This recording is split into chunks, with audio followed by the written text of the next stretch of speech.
नमस्कार साथियों, मैं आनंद पवार इस ऑनलाइन क्लासेज में आपका हार्दिक स्वागत और अभिनंदन। विजय मेमोरियल स्कूल दोरीमन्ना द्वारा आयोजित इस ऑनलाइन क्लासेज के अंतर्गत हम लोग पहले इस हिंदी विषय के 2 वीडियो पहले अपलोड कर चुके हैं, जिसके अंतर्गत हमने अलंकार का अध्ययन किया था।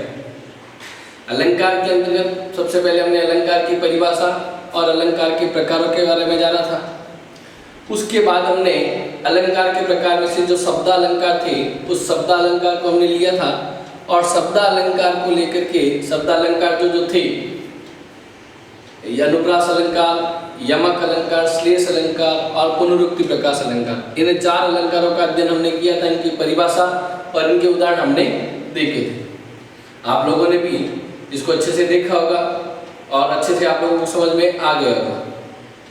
अब हम उसी कड़ी में आगे अलंकार का जो दूसरा प्रकार था अर्थालंकार, उस अर्थालंकार को लेंगे और अर्थालंकार के अंतर्गत कौन कौन से अलंकार है उसका अध्ययन हम आज इस कक्षा के अंतर्गत करेंगे। ठीक है, तो देखें अर्थालंकार।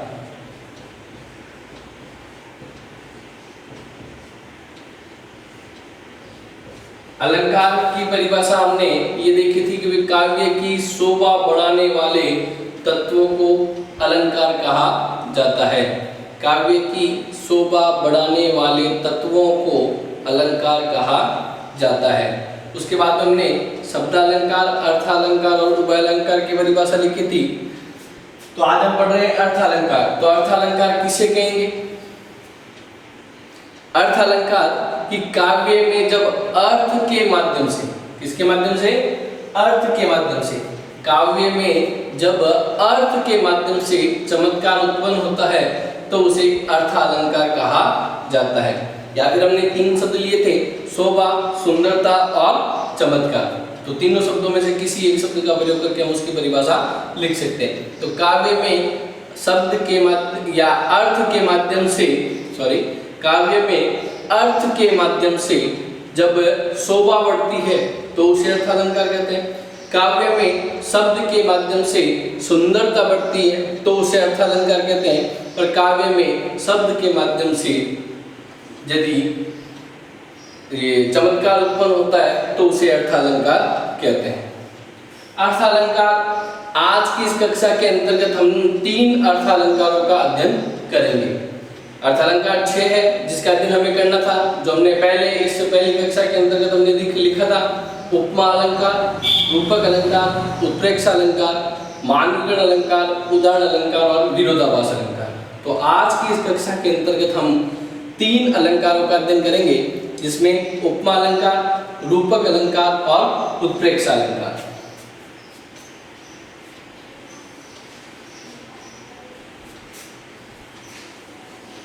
ठीक है, सबको समझ में आ गया होगा कौन कौन सा? उपमा अलंकार,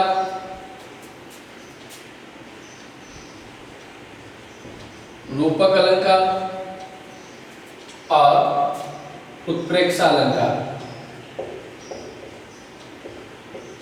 इन 3 अलंकारों का अध्ययन हम करेंगे, उपमा, रूपक और उत्प्रेक्षा। उससे पहले इन अलंकारों का अध्ययन करें उससे पहले हम कुछ जो इसके अंदर जो शब्द काम आते हैं उन शब्दों के बारे में हम जानकारी प्राप्त करेंगे, जिनको उपमा के अंग भी कहा जाता है। तो उपमा के अंग के रूप में, उपमा के अंग, तो इस उपमा के अंग के रूप में हम 4 शब्दों का अध्ययन करेंगे। एक तो है उपमेय, क्या है? उपमेय। एक है उपमान, उपमेय, उपमान। और नंबर 3 पर वाचक शब्द।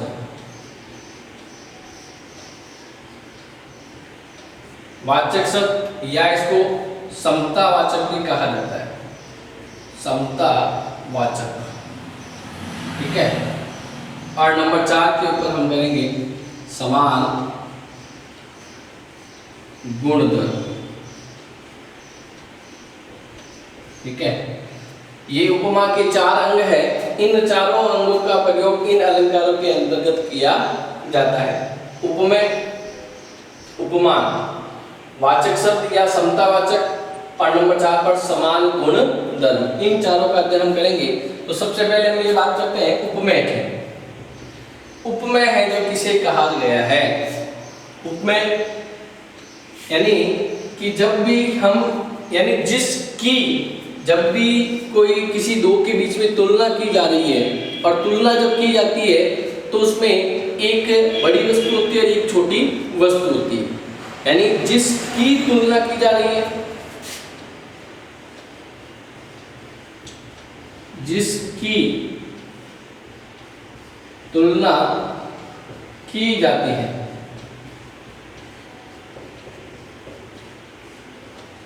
जिसकी तुलना की जाती है, तो ये जिसकी, किसकी, जिसकी, तो जिसकी तुलना की जा रही है वो क्या कहलाएगा? उपमेय। जिसकी तुलना की जा रही है वो क्या कहलाएगा? उपमेय। यानी जो छोटी वस्तु है, क्योंकि तुलना जो हमेशा छोटी वस्तु की बड़ी से होती है, तो जो छोटी वस्तु है, ठीक है, छोटा व्यक्ति जो है वो उपमेय कहलाएगा। उपमा जिससे तुलना की जाती है, जिससे तुलना की जाती है,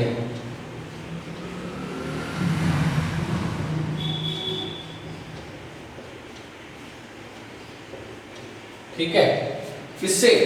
जिससे तुलना की जाती है उसे क्या कहते हैं? उपमान। यानी उपमा देना। देखो इसमें ये लिखा हुआ है उपमा, क्या लिखा हुआ है? उपमा। तो उपमा किसकी दी जाती है? कोई बड़ी वस्तु की, कोई प्रसिद्ध वस्तु की ही उपमा दी जाती है। तो जो बड़ी वस्तु या प्रसिद्ध वस्तु है, बड़ा व्यक्ति है, वो क्या कहलाएगा? उपमान। तो उपमा, उपमा किसकी दी जाती है? बड़ी वस्तु की, बड़े व्यक्ति की, या प्रसिद्ध वस्तु की, प्रसिद्ध स्थान की। तो वो क्या कहलाएगा? तो जिससे तुलना की जाती है वो क्या कहलाता है? उपमान। तो सबको ये समझ में आ गया होगा। उपमेय और उपमान ये हमें मालूम होना चाहिए, इसमें कौन सा उपमेय है और कौन सा उपमान है। तो उपमेय जो होता है वो कौन सा होता है? जिसकी तुलना की जाती है, यानी तुलना जिस वस्तु की जा रही है वो तो उपमेय कहलाएगा। और जिस वस्तु से तुलना की जा रही है, किससे? जिससे, किससे की तुलना की जा रही है, तो जिससे तुलना की जा रही है वो क्या कहलाएगा? उपमान कहलाएगा। आगे सबके बात समझ में। अब हम बात करते हैं नंबर 3 पर, वाचक शब्द या समतावाचक। समतावाचक का मतलब है समानता दिखाना। समता का मतलब क्या है? समानता दिखाना। यानी जो शब्द उन दोनों के बीच में समानता दिखा रहा है, जो शब्द उन दोनों के, यानी उपमेय और उपमान के बीच में समानता दर्शा रहा है, तो उसे क्या कहते हैं? वाचक शब्द या समतावाचक। समानता दिखाने वाले शब्द, समानता दिखाने वाले शब्द, ठीक है। आगे सबके पास समझ में। वाचक शब्द या समतावाचक ये जो उपमेय और उपमान के बीच में समानता दर्शाते हैं, समानता दिखाते हैं, उन्हें क्या कहते हैं? वाचक शब्द या समतावाचक। उसके बाद आता है समान गुणधर्म। तो समान गुणधर्म के अंतर्गत, यानी जिस गुण को लेकर के तुलना जब की जा रही है तो कोई ना कोई गुण होगा, उस गुण को लेकर के तुलना की जाएगी। तो जो गुण है, जिस गुण को लेकर के उपमेय और उपमान में तुलना की जा रही है, उसे क्या कहेंगे? समान। ये समान गुणधर्म। जिस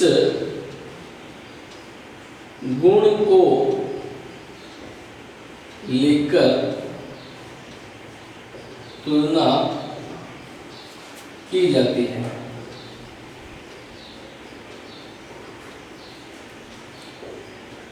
ठीक है। तो जिस गुण को लेकर के तुलना की जाती है उसे क्या कहते हैं? समान गुणधर्म। आगे से क्या समझ में। तो ये 4 जो है उपमा के अंग के रूप में इनको जाना जाता है। उपमेय और उपमान का प्रयोग इन तीनों की अलंकारों के अंतर्गत हम करेंगे। तो सबसे पहले हमें इनके बारे में जानकारी होनी चाहिए। उपमेय जिसकी तुलना की जा रही है, उपमान जिससे तुलना की जा रही है, वाचक शब्द या समतावाचक या समानता दिखाने वाले शब्द, और समान गुण या जिस गुण को लेकर के तुलना की जा रही है वो समान गुणधर्म कहलाता है। जैसे यहाँ पर एक वाक्य लिखते हैं, मुख चंद्रमा के समान सुंदर है। मुख चंद्रमा के समान सुंदर है। ठीक है, अब इसमें से हमें यह पहचानना है कि कौन सा उपमेय है, कौन सा उपमान है, कौन सा समानता ये समतावाचक या वाचक शब्द है, और कौन सा समान गुणधर्म है। इन चारों की हमें इसकी पहचान करनी होगी। तो देखिए इसमें कौन सा है, जो मुख जो है वो क्या होगा, यानी इसमें तुलना जो हो रही है वो किसकी हो रही है, मुख की हो रही है। तो छोटी वस्तु है वो कौन सा है, मुख है। तो जिसकी, तो यहाँ पर देखो लिखा है जिसकी तुलना, तो ये जिस किसकी तुलना हो रही है, मुख की। तो ये मुख है वो क्या हो जाएगा, उपमेय हो जाएगा। मुख है वो क्या हो जाएगा, उपमेय हो जाएगा। और जिससे, ये लिखा है जिससे तुलना की रही, तुलना किससे हो रही है, चंद्रमा से। प्रसिद्ध वस्तु चंद्रमा है, बड़ी वस्तु चंद्रमा है, सुंदरता में चंद्रमा ज्यादा सुंदर है, तो चंद्रमा को लेकर के तुलना हो रही है, तो चंद्रमा क्या हो जाएगा, उपमा। यानी मुख को जो उपमा दी जा रही है वो किसकी दी जा रही है, चंद्रमा की। मुख को जो उपमा दी जा रही है वो किसकी दी जा रही है, चंद्रमा की उपमा दी जा रही है। तो जिसकी उपमा दी जाती है वो क्या कहलाता है, उपमान। ठीक है, ये जो उपमा जिसकी दी जा रही है वो क्या कहलाएगा, उपमान। उसके बाद में वाचक शब्द या समानता दर्शाने वाला, तो समानता दर्शाने वाला कौन सा है, समान है, ये वाचक शब्द हो जाएगा। ठीक है, उसके बाद में सुंदर, ये क्या हो जाएगा, यानी जिस गुण को लेकर के, सुंदरता के गुण को लेकर के मुख और चंद्रमा में तुलना की गई है, तो सुंदर जो हो जाएगा वो क्या हो जाएगा, समान गुणधर्म। ठीक है, समान गुणधर्म। इस प्रकार से ये इसके चार अंग है। उपमेय जो है मुख है, चंद्रमा उपमान है, समान है वाचक शब्द है, और सुंदर है वो समान गुणधर्म है। तो ये उपमा के चार अंग हैं। इन चारों अंगों की हमें पहचान होनी चाहिए। यहाँ तक आ गया सबके पास समझ में? तो इसको एक बार स्क्रीनशॉट के रूप में ले लें और इसको देख लें। अच्छे से सबको समझ में आ जाना चाहिए। यदि समझ में नहीं आया तो वापस कमेंट करके आप लोग हमें पूछ सकते हैं। ठीक है, अब देखें आगे।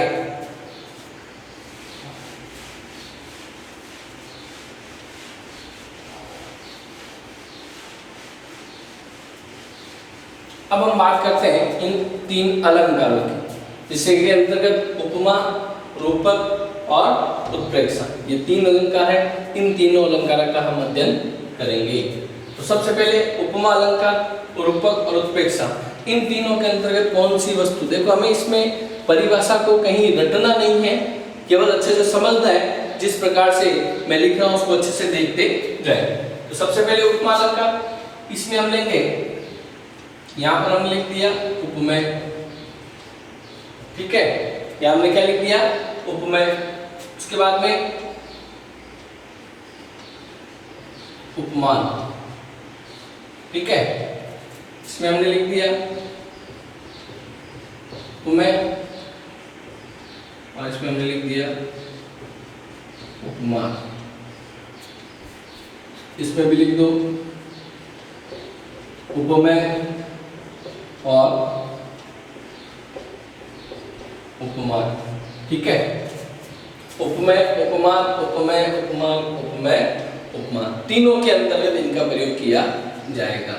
ठीक है, अब हमें एक एक शब्द है इन तीनों अलंकारों के लिए, उस एक एक शब्द को हमें याद रखना है। ठीक है, तो सबसे पहले देखते हैं उपमा अलंकार के लिए। उपमा अलंकार के लिए जो शब्द है वो है समानता। क्या है, समानता। ठीक है, रूपक अलंकार के लिए जो शब्द है वो है रूप देना।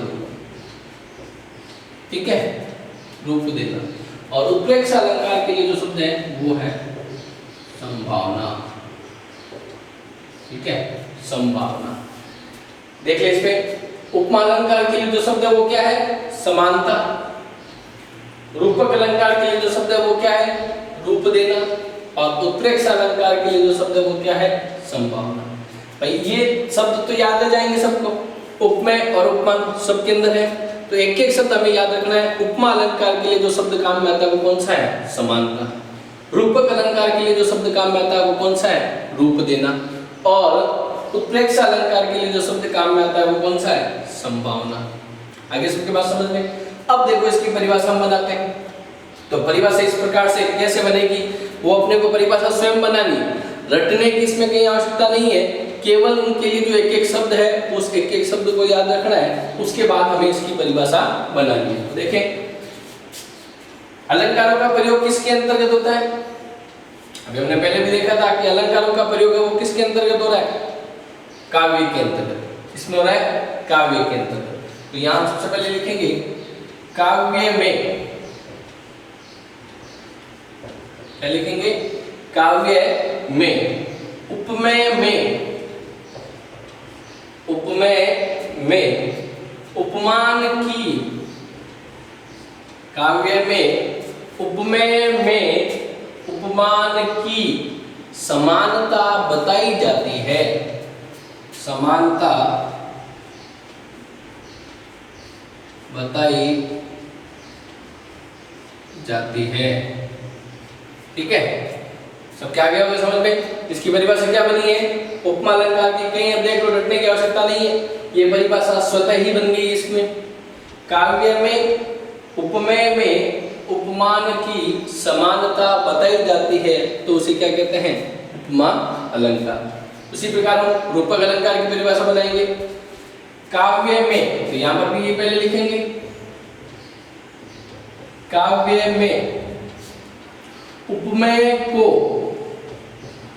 उपमेय को उपमान का, काव्य में उपमेय को उपमान का रूप दे दिया जाता है। ठीक है, इसको हम वापस ऐसे लिख लेंगे, अब रूप दे दिया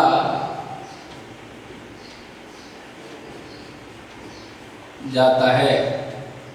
या इसमें कहा जाता है कि काव्य में उपमेय को उपमान या उपमेय पर उपमान का अभेद आरोप किया जाता है। ठीक है, कि काव्य में उपमेय को उपमान का रूप दे दिया जाता है, या काव्य में उपमेय पर उपमान का अभेद आरोप किया जाता है।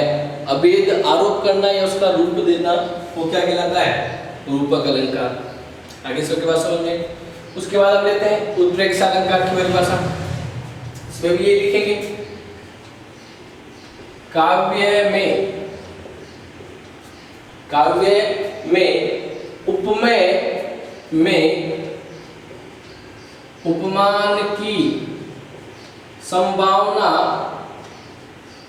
बताई जाती है। ठीक है, काव्य में उपमेय में उपमान की संभावना बताई जाती है। ठीक है, तो ये तीनों की परिभाषा बन चुकी है। सबसे पहले उपमा की परिभाषा वापस देख लें एक बार पुनः। काव्य में उपमेय में उपमान की समानता बताई जाती है, तो उसे कहते हैं उपमा अलंकार। काव्य में उपमेय को उपमान का रूप दे दिया जाता है, या काव्य में उपमेय पर उपमान का अभेद आरोप किया जाता है, तो उसे क्या कहते हैं? रूपक अलंकार कहते हैं। और उत्प्रेक्षा अलंकार, काव्य में उपमेय में उपमान की संभावना बताई जाती है, तो उसे क्या कहते हैं? उत्प्रेक्षा अलंकार। यहाँ तक सबके बात समझ में आ गई होगी। अब हम देखते हैं इनके उदाहरण। ठीक है, तो सबसे पहले हमने उपमेय और उपमान को देख लिया है, और उसके बाद हम इसमें थोड़ा एक बार देख लेते हैं वाचक शब्द। यानी इन अलंकारों की पहचान करनी होती है, क्योंकि जब पंक्तियां दी होती है और उन पंक्तियों में हमें ये पहचानना होता है कि इसमें कौन सा अलंकार है, तो अलंकार को पहचानने के लिए इसमें वाचक शब्दों का भी प्रयोग किया जाता है। आगे छोटी बात समझ में। वाचक जो शब्द है, यदि हमने उपमा के अंग के अंतर्गत पढ़ा था समतावाचक या वाचक शब्द, तो उन वाचक शब्दों के माध्यम से इन अलंकारों की पहचान की जाती है। यानी वो शब्द जब हम देखेंगे उस काव्य के अंतर्गत तो हम पहचान सकते हैं कि उस शब्द के माध्यम से कौन सा अलंकार है। तो यहाँ पर हम देखते हैं वाचक शब्द।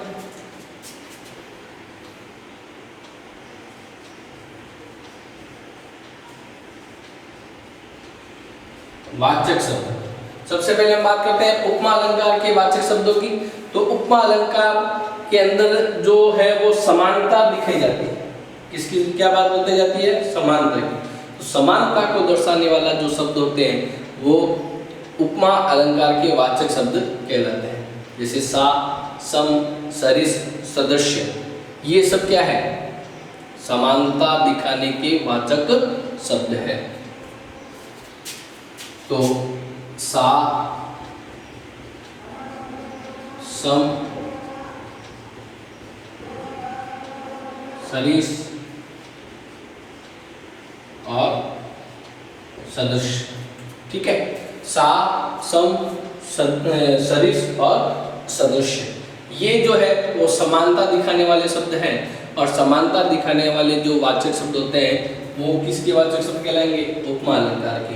अर्थात काव्य में जहां पर भी हमें सा, सम, सरिस, सदृश्य ये जब दिखाई देंगे तो इसका मतलब है वहां पर कौन सा अलंकार होगा? उपमा अलंकार होगा। आगे से क्या समझ? उपमा अलंकार के वाचक शब्द सा, सम, सरिस और सदृश्य। अब इसमें देखें सा, सम, सरिस, सदृश्य, इसके अंतर्गत जब इसका उदाहरण है वो हम देखते हैं कोटि, पुलिस, सम, वचन तुम्हारा। कोटि, पुलिस, सम, वचन तुम्हारा। तो इसमें देखो कोटि, पुलिस, सम, तो यहाँ पर ये जो सम आ चुका है इसका मतलब है ये सम वाचक शब्द आने के कारण यहाँ पर कौन सा अलंकार है? उपमा अलंकार है। आगे से बात समझ में? तो ये उपमा अलंकार है। उपमा अलंकार की सारी बातें यहाँ जो यहाँ हमने देख ली, उसकी परिभाषा, उसके वाचक शब्द और उसका एक उदाहरण। तो सम जहाँ पर भी आ रहा है, जो सा, सम, सरिस और सदृश्य यानी समानता दिखाने वाले जो भी शब्द यहाँ आ रहे हैं इसका मतलब है वहां पर उपमा अलंकार होगा। क्योंकि परीक्षा के अंतर्गत आपको जो प्रश्न दिया जाता है उसमें सीधा सीधा एक उदाहरण दिया जाता है और आपको पहचानना होता है कि इसमें कौन सा अलंकार है। जब तक आप उसे सही नहीं पहचान पाओगे, आपको परिभाषा आ रही है लेकिन आप उसे सही पहचान नहीं पा रहे हो तो फिर उससे कोई तात्पर्य नहीं। इसलिए सबसे पहले उस अलंकार की पहचान करनी हमें आनी चाहिए, क्योंकि यही पूछा जाता है इसमें कौन सा अलंकार है, उसकी परिभाषा लिखिए या उसके लक्षण लिखिए। तो उसकी परिभाषा ही उसके क्या होते हैं? लक्षण होते हैं, ठीक है। तो यहाँ पर जब हम उसकी पहचान कर लेंगे तो हम ये बता सकते हैं, उसकी परिभाषा हम दे सकते हैं। उसके बाद हम बात करते हैं रूपक अलंकार की। रूपक अलंकार का जो वाचक शब्द है वो है रूप देना, ठीक है। इसका वाचक शब्द क्या होगा? रूपी जो है इसका वाचक शब्द है, क्या है? रूपी। तो ये रूपी शब्द काव्य के अंदर प्रत्यक्ष रूप में दिखाई नहीं देगा, ठीक है। रूपक अलंकार के अंतर्गत जो रूपी शब्द है वो प्रत्यक्ष रूप में दिखाई नहीं देगा। जब हम उसका विश्लेषण करेंगे, जब हम उसका भावार्थ करते हैं तो भावार्थ करने पर रूपी शब्द का प्रयोग होता है। तो वहां पर कौन सा अलंकार होगा? रूपक अलंकार होगा। जैसे बहुसागर, बहुसागर, चरण कमल,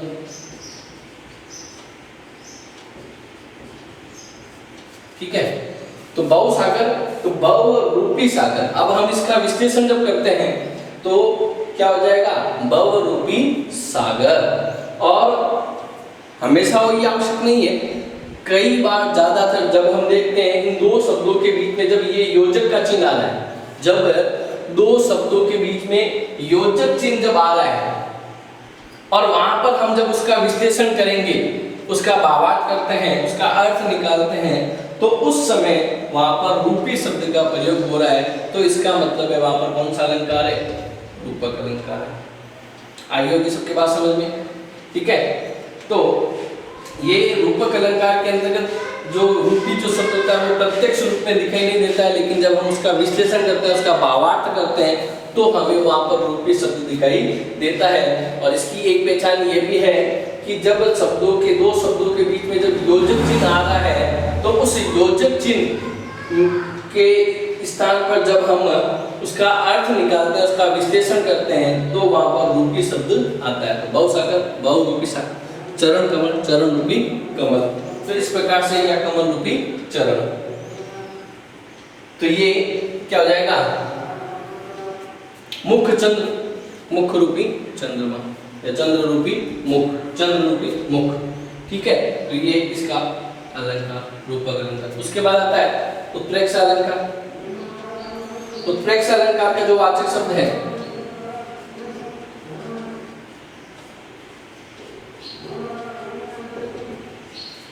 उत्प्रेक्षा अलंकार का जो वाचक शब्द है वो क्या कहलाएगा? ये उत्प्रेक्षा अलंकार का जो वाचक शब्द है वो है जनु, मनु,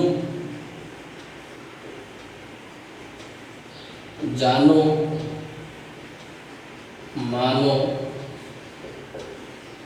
मनहु, ठीक है, जनहु,